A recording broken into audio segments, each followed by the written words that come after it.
I don't want to be one of these guys that says, kids are crazy. And in the old days, parents have always felt their kids are out of control.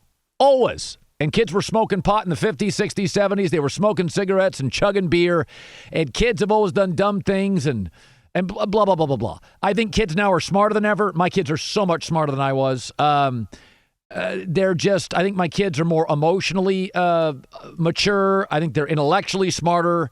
I think they see the world much more broadly than I did. They're miles ahead of me where my son's, 14, my daughter's 19. I think you're just way smarter than me. You talk about this. One of the things that disappoints me in the media, and maybe this was just always part of the media, is that nobody really is interested in moving off what they believe. Like, I'm a conservative, right? And that's how I'm going to see the world. Really? I'm a liberal. This is how I see the world. Like, my liberal friends talking about the virus, the first 5 words, Trump's name comes up. Like, who cares? Solve it. I'm not interested in pointing fingers at the CDC and Trump. I don't care. Just solve this thing. I'm not into the finger pointing business, but they're just so locked into Trump. I'm not into that stuff. I'm not into media like I've unfollowed so many media people in the last couple of years with Trump. I just can't. I don't like him. He's not my type of guy, not my type of president. I didn't vote for him, but he doesn't control my life, and I don't want to talk about him. And so, and I think, is it first impressions, or is it just we get so emotionally embedded with politics? I don't know. I don't want to sound like old guy. Maybe it was like this in the 60s, 70s, 80s, 90s. Maybe it was like this in media my entire life, where you were this side or you were that side, you were red or you were blue, and you would never, ever acknowledge the other side was sometimes right. I hate it. That's just not how I live. I watch MSNBC, I watch Fox News, I can watch Tucker Carlson, I can listen to Rachel Maddow. I just like information. I watch Bill Maher, I think he's a riot. I watch John Oliver, I think he's a riot. But I can watch Tucker Carlson and I can be okay too. I just like watching people that can do and construct good rants or good arguments. And I'm smart enough to know that New York Times leans left and Coulter leans right. I can figure it out. I know Bill Maher's a liberal. I can figure that out. But I think he's entertaining and smart and makes me think. But as I'm kind of talking about all this with this virus, I do worry about, of all the sports, the one I worry about is baseball. Because baseball's a habit. If baseball doesn't play a season, we're going to go from October of 2019 to April of 2021 with no baseball. That is bad news for baseball. The NBA can overcome that. Why? Because the NBA is like Hollywood. They have stars. You ever notice that Matt Damon, he'll do like 2 or 3 movies, and for 3 years, it's all we talk about is Matt Damon. And then he'll go hang out with his family for 4 years, and we won't talk about him. And then he'll have 2 or 3 more movies, and he pops right back up. And everybody's talking about him. That's what stars can do. Denzel Washington goes 4 years, he's hanging out with his family. He doesn't see any scripts he likes. And then Denzel, year 5 or 6, has 2 or 3 great movies. It's all we talk about. Because stars gain momentum quickly. The NBA's got nothing but stars. Your Zion, your LeBron, next year KD and Steph. If the NBA season, they canceled it, it would be fine. I'd still want to watch stars. Baseball doesn't have stars. Baseball doesn't have a single player right now with a $5 million a year endorsement. Not one. So baseball's strength has always been habit. You get into a habit. The game's on in the summer. There's always a Dodger game on. There's always a Yankee or a Red Sox game. It's just kind of, you kind of go in and out of the season. You get in your car, radio. It's a habit sport. You get out of a habit in baseball, that's not good. The NFL is a sport we watch the regular season. We don't in baseball. The NFL is a sport we bet on. We don't bet on baseball. The NBA is a sport where stars draw us in. Baseball doesn't have any.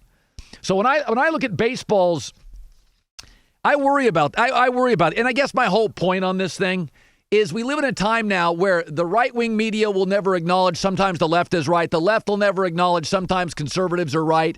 And everybody is stubborn and everybody's embedded into their party and their ideas. And to me, we have to be flexible on this stuff. We've just got to be flexible to get these sports started. And if we don't give baseball a shot and we just say no, you're going to go a year and a half without the sport that relies on gate, people at the games, and habit.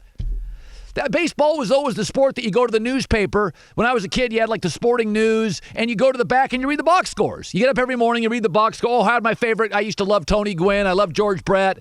Yeah, how did my guy do? Because all the games didn't used to be on TV. It's a habit sport. The NBA is not a habit sport. It's star-driven. It's like a movie premiere. It's you watch a handful of players, you're really into big performances, and we really watch them at the end of the year, just like movies. We really watch them in November and December. We don't watch them that much in the summer. But boy, we watch movies at the end of the year when the studios all stack up the good movies close to the award season. And we all go to the movies in November and December and January. That's when they plan all the great movies. Same with the NBA.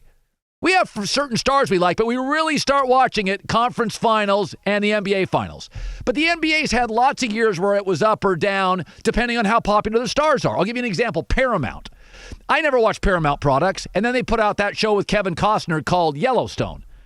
And suddenly I'm watching more Paramount content than I ever have in my entire life. Why? Because they have stars.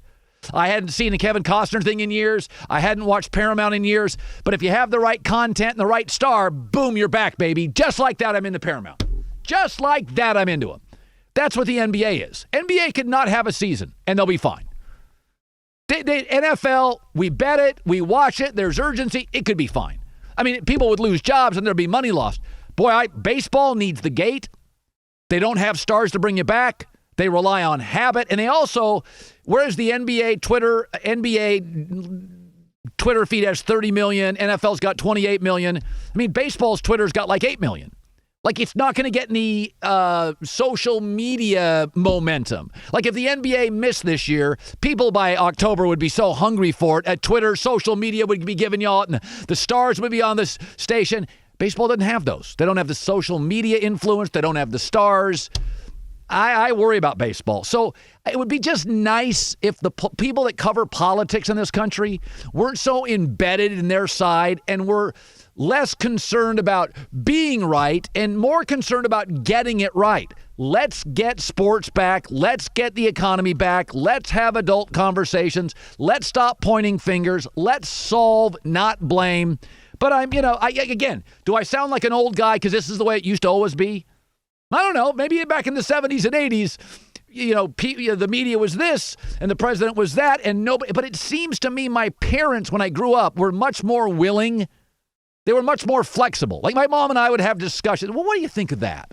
I don't know. Well, I think this. What do you think of that? Well, I don't know. That's an interesting way to think about it. My mom and I had discussions. We were flexible. We weren't inflexible. Joy, did you have flexible conversations when you were a kid with your parents? No. My parents told me what to think and what to do, and that wasn't really an option. I'm just rambling. But I think the world is different now, though. Social media has changed everything. Everyone on earth can have an opinion. And they never move off it. Can be tweeted and have the potential of being retweeted 100,000 times and then in some person's mind become the gospel. So in a lot of ways, yes, the world is different than it was in the 70s and 80s. You could have your opinion and your mom could have a different opinion and your neighbor could have a different opinion. But the only one who would know that you guys had difference of opinions were you three, not the whole world. It's amazing. Like I really noticed it during Andrew Luck. He literally walks into a team that is awful and they go 11-5. And people are like, he's overrated. And I'm like, no. You were wrong. I was right. Deal with it. I'm wrong all the time. Admit it. Westbrook unravels in the postseason. Stop. It's over. I won the argument. Stop. Stop being so embedded. You have to sometimes admit. I thought Nick Foles had very little chance to beat Tom Brady in the Super Bowl. I was wrong on that one. But you and I are in the opinion space, so we have a responsibility when we're presented with new facts and information to address to address it, or maybe even admit we were wrong. But to someone who has no responsibility to admit that they're wrong, it's much easier to dig in and just insist that this was your opinion and I'm right, and you don't have to answer to anyone. Yeah, I don't know. Maybe the world was always like this. It's just. I think it was. I don't want to sound like that, but it's just I watch these people and these political people. It's like stop, just move off. There's new information every day. If you're a pilot and get in a plane, and then the radar changes, and you're like, oh, we got a storm. We're gonna take off 20 minutes later and move to the right. That's what a pilot would do. If you're a surgeon and you go in and you do your scan and you get it back and you're like, you know what? You don't have this. You have this. I'm going to change my idea of what I'm going to do. I thought everybody wanted new information. I thought the whole world's about, to me, every day I come in, I'm like, oh, I got new sourcing and new information. Well, the story changes. Like, it's okay to move off a position. Like, it's okay. In fact, I like it. I'm gonna do a new show starting next Monday called Flip Flop. I'm just gonna go back and forth and all sorts of stuff. I'll be very satisfied doing it.